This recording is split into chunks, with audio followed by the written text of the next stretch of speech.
PowerView propose d'organiser vos données sous forme de cartes géographiques. C'est utile dès que les valeurs de vos tables sont associées à des pays ou des régions du monde. Vous voyez que j'ai ici par exemple un certain nombre de pays avec à chaque fois des informations.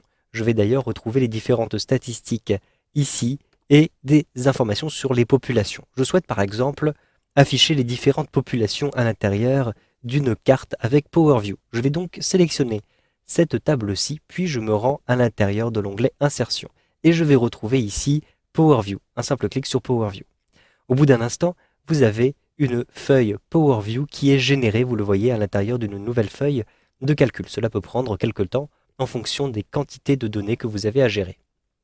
Maintenant, vous le voyez, j'ai une première table qui a été générée par PowerView. Je souhaite rapidement afficher ces différentes données à l'intérieur d'une carte.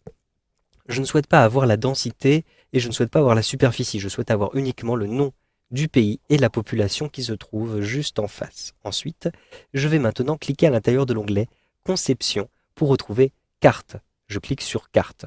Si vous avez bien orthographié les noms des pays, ils seront automatiquement reconnus. Cliquez simplement ici sur Activer le contenu. Au bout d'un instant, vous le voyez, les différentes données sont bien affichées sur la carte. Je vais agrandir cette carte pour que nous puissions mieux la voir. Donc je clique ici en bas à droite, je maintiens le bouton de la souris appuyé et avec un glisser-déplacer, je vais agrandir cette carte.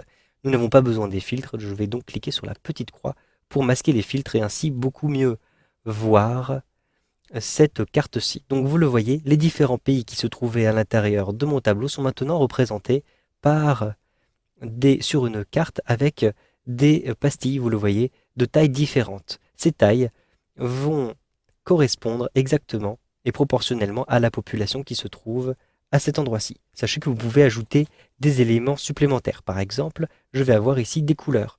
Je souhaite ajouter des couleurs, donc par exemple, je vais ajouter la densité pour les couleurs. Donc je clique ici sur densité, avec un glisser-déplacer, je positionne la densité au niveau du champ couleur. Et j'ai donc, vous le voyez, différentes couleurs qui vont correspondre aux différentes densités qui existent.